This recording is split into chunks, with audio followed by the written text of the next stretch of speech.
Bonjour. Les condensateurs sont des éléments très importants dans les montages électroniques et contrairement à d'autres composants tout ou rien, leurs caractéristiques peuvent dériver dans le temps pouvant remettre en cause le bon fonctionnement du montage.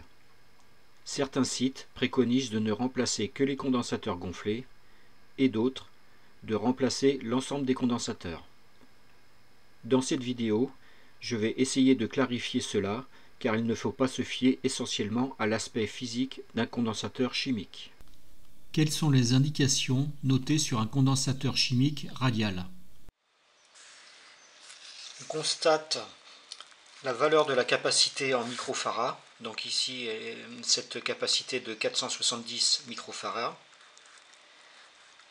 Il y a également la tension maximale à ne pas dépasser, sous peine de détruire le condensateur.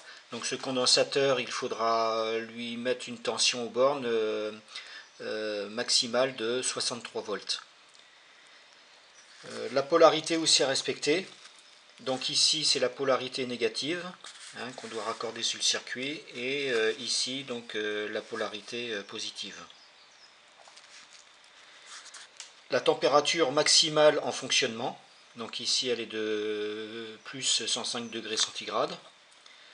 Il y a également la marque qui est inscrite ici.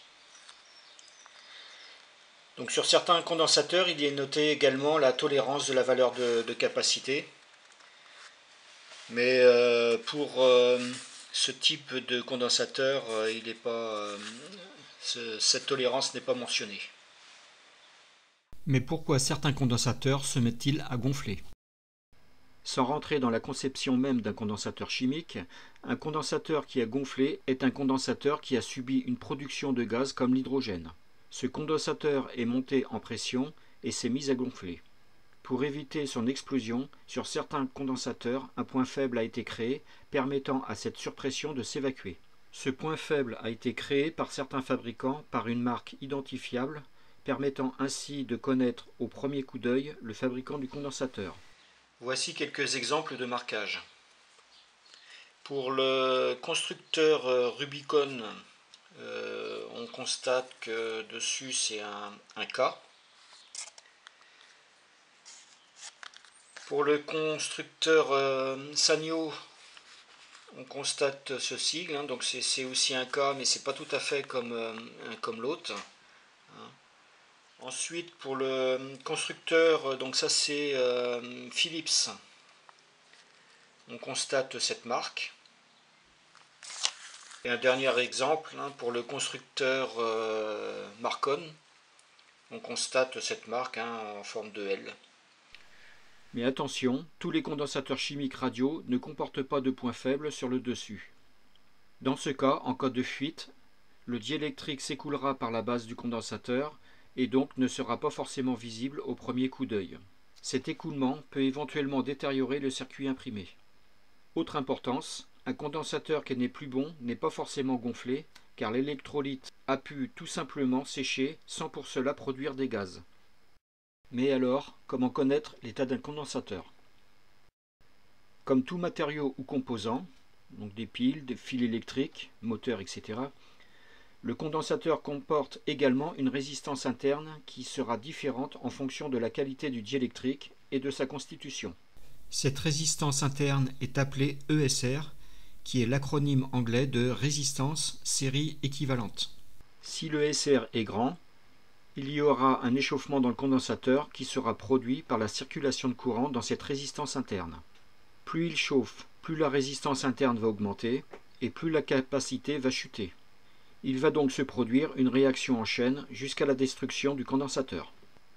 Pour savoir avec exactitude l'état d'un condensateur, il faut faire des mesures de la résistance série équivalente, ESR, avec un ESR mètre. Le principe de cet appareil est d'injecter aux bornes du condensateur une haute fréquence alternative.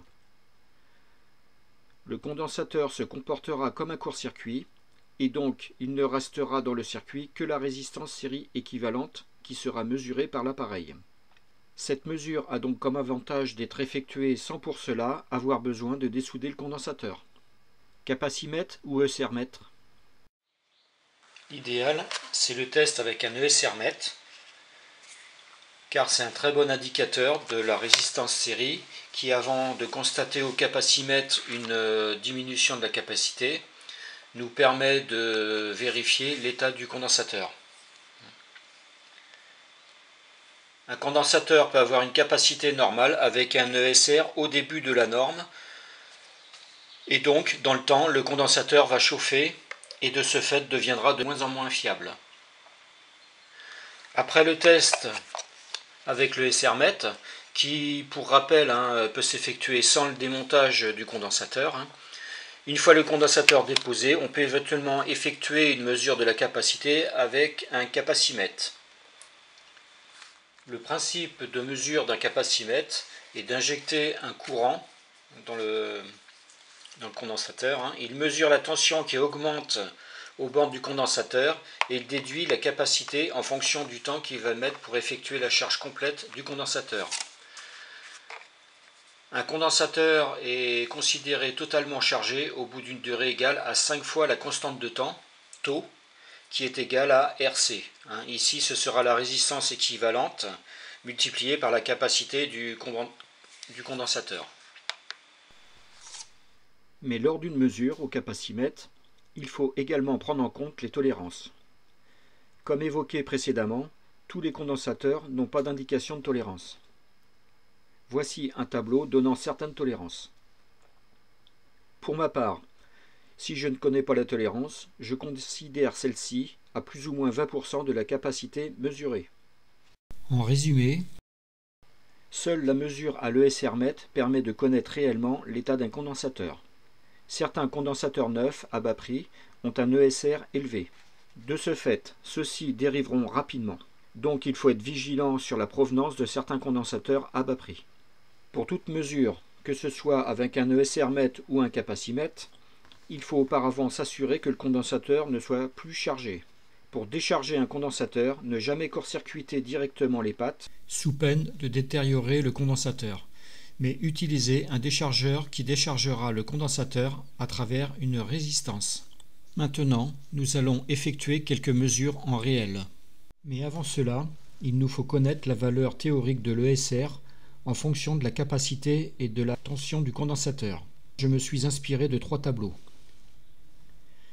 Le premier tableau en haut est un tableau de l'ESR en fonction d'une injection de 100 kHz. Le deuxième est un tableau avec une injection de 50 kHz. Et le troisième tableau, donc en bas à droite, c'est le tableau à 100 kHz. Ce tableau est issu de mon ESR mètre, le ESR-100. Donc on constate sur les tableaux donc les différentes capacités, ça va de 4,7 à 10 000 microfarads et la tension de 10 à 250 volts. On constate que plus la capacité augmente, plus la résistance, donc l'ESR doit être bas, et plus la tension est élevée, plus l'ESR aussi diminue. Donc pour un condensateur de grande capacité et de forte tension, donc l'ESR doit être faible. Donc c'est à l'aide de ces tableaux que je vais déterminer l'ESR théorique pour chaque condensateur que je vais tester. Bon, je vais commencer un test pour un condensateur de 330 microfarads 10 volts.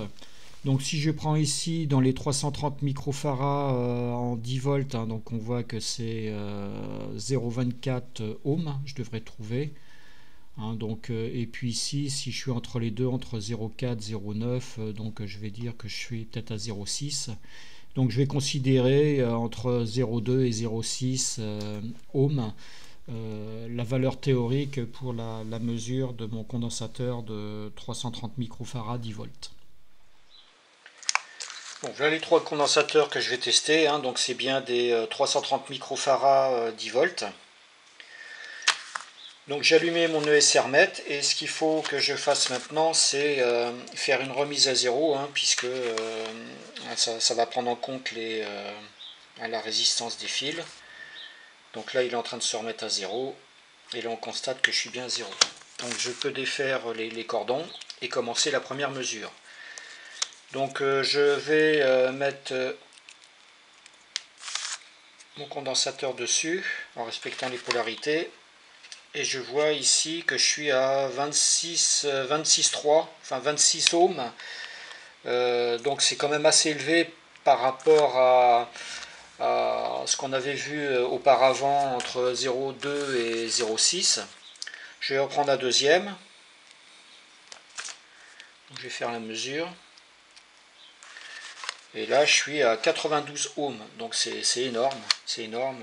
Donc ces condensateurs, eh ben, ils sont pas bons du tout. Et je vais faire donc la dernière mesure sur un autre condensateur. Et ici on voit que ça ne bouge même pas. Ça veut dire que le condensateur, ça se trouve, il est coupé carrément. Donc je vais quand même contrôler avec un capacimètre pour voir. Donc celui-là c'est celui qui était coupé. Donc comme c'est un 330 microfarads, je vais me mettre à 2000 microfarads parce que l'autre calibre c'est 200. Je branche dessus. Donc ça c'est celui qui était coupé. Et on voit que il n'y a aucune indication. Enfin il est en train de monter, mais on n'est pas rendu au 330. Donc celui-là il est vraiment mort. Je vais prendre l'autre. Donc là, pour une capacité de 330, je suis à 140, 145. Donc c'est pareil, il n'est pas bon. Et le troisième,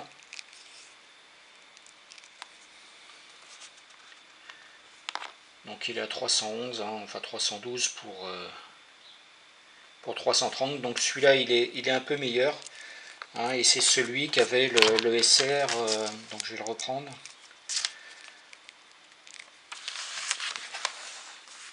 Donc c'est celui qui avait l'ESR le plus bas, enfin le plus bas, mais qui est pas correct, 0,26. Donc ça veut dire que ces trois condensateurs ne sont pas bons, et on peut constater qu'il n'y a pas de fuite ou autre. C'est-à-dire que l'aspect visuel nous indique pas du tout si le condensateur, si l'un des condensateurs est bon ou pas bon. Je vais faire maintenant des tests sur deux types de condensateurs. Donc un premier condensateur, donc ces quatre condensateurs identiques ici et identiques ici. Donc ces quatre condensateurs, ce sont des 2200 microfarads en 16 volts.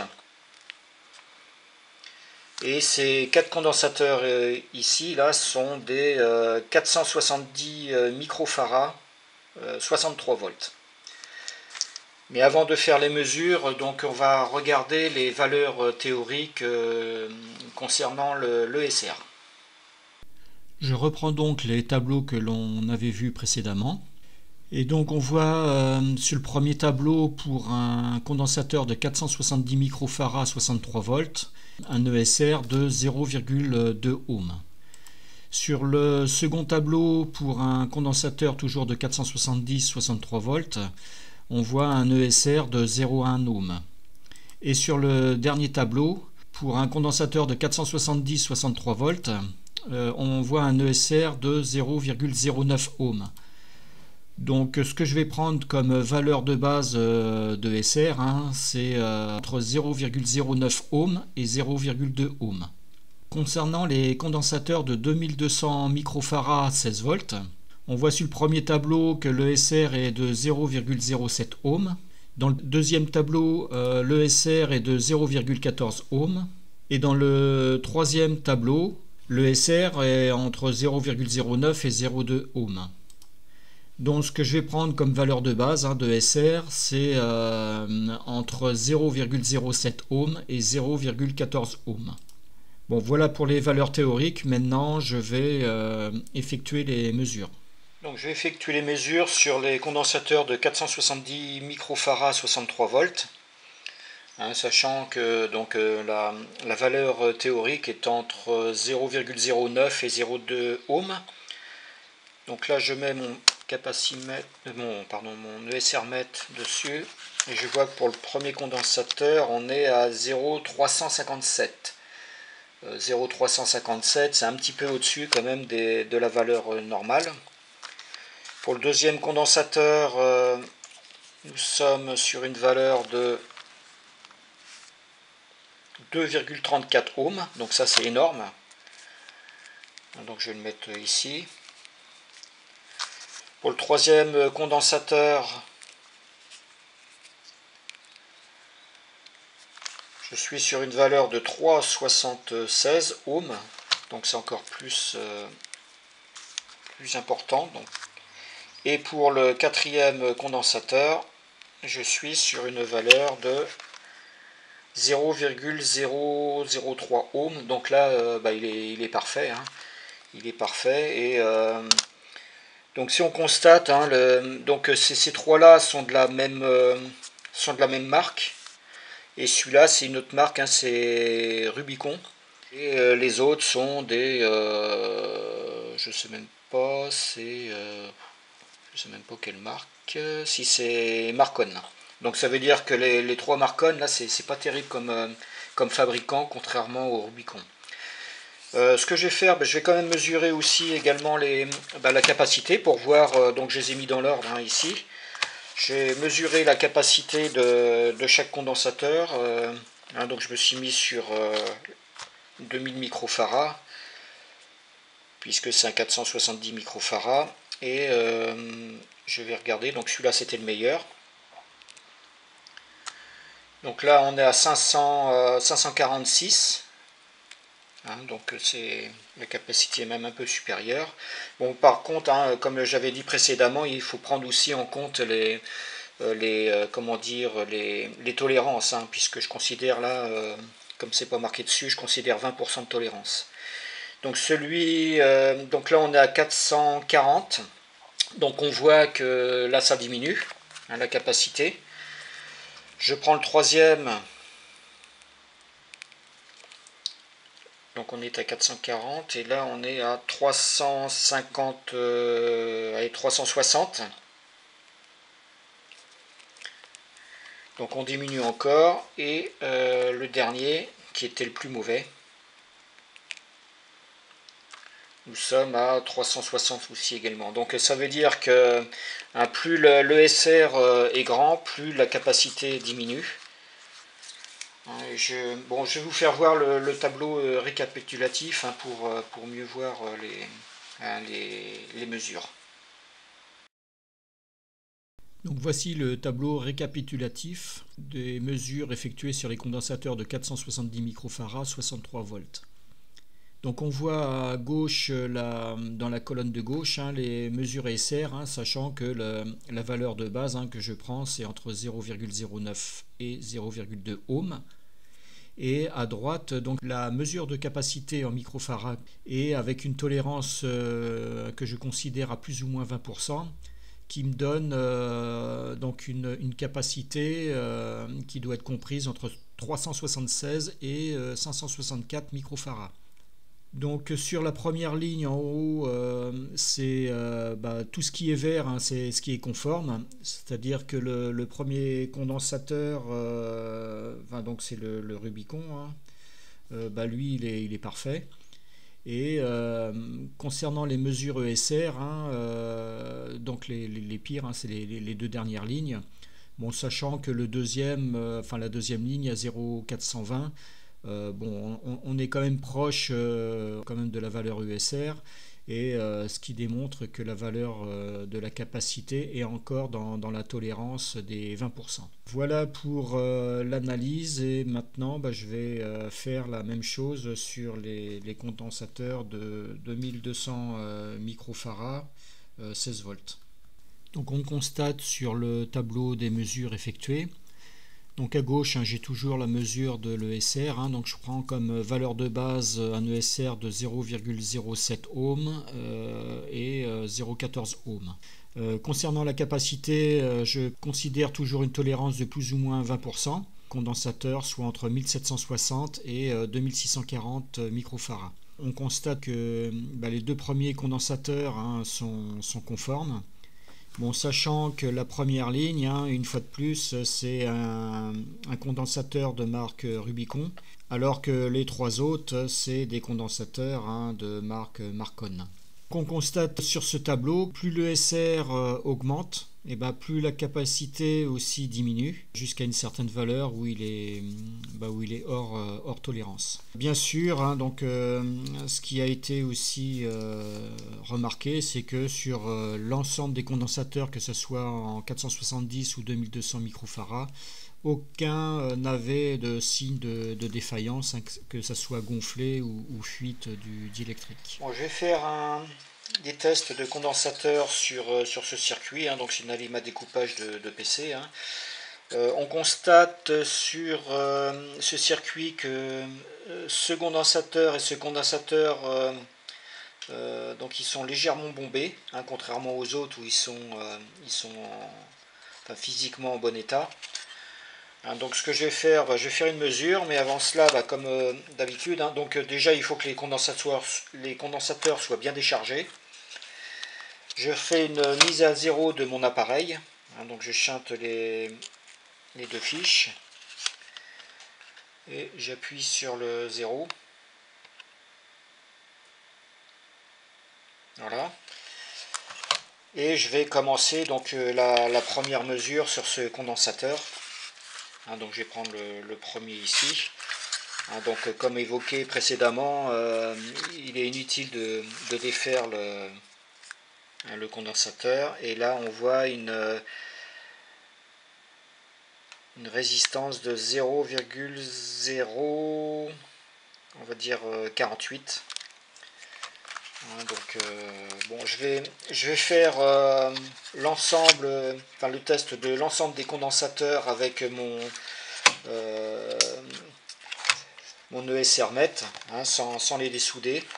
Et je vais faire un petit résumé ensuite sur un tableau, hein, pour réduire un peu le temps de cette vidéo.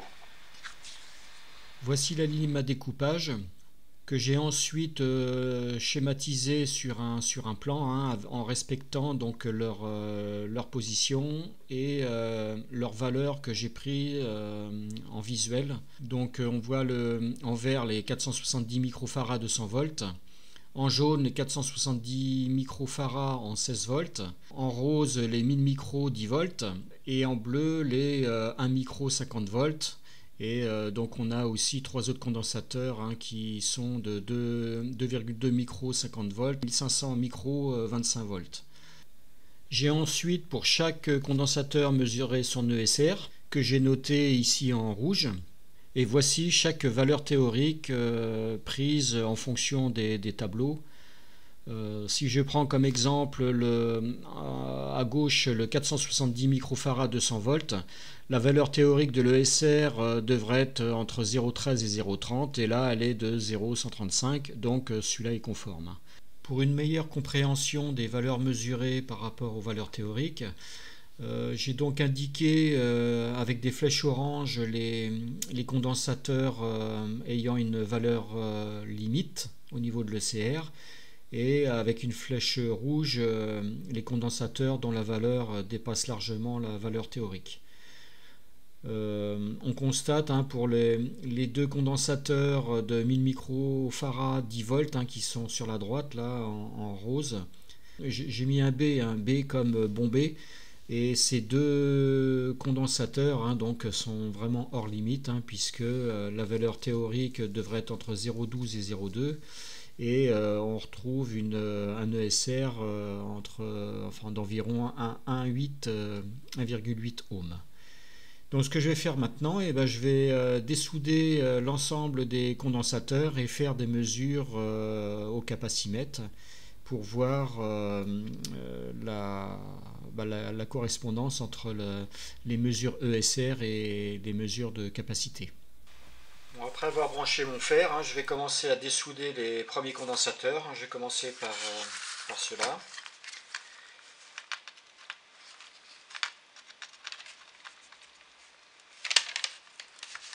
Voilà le premier. Voilà le deuxième.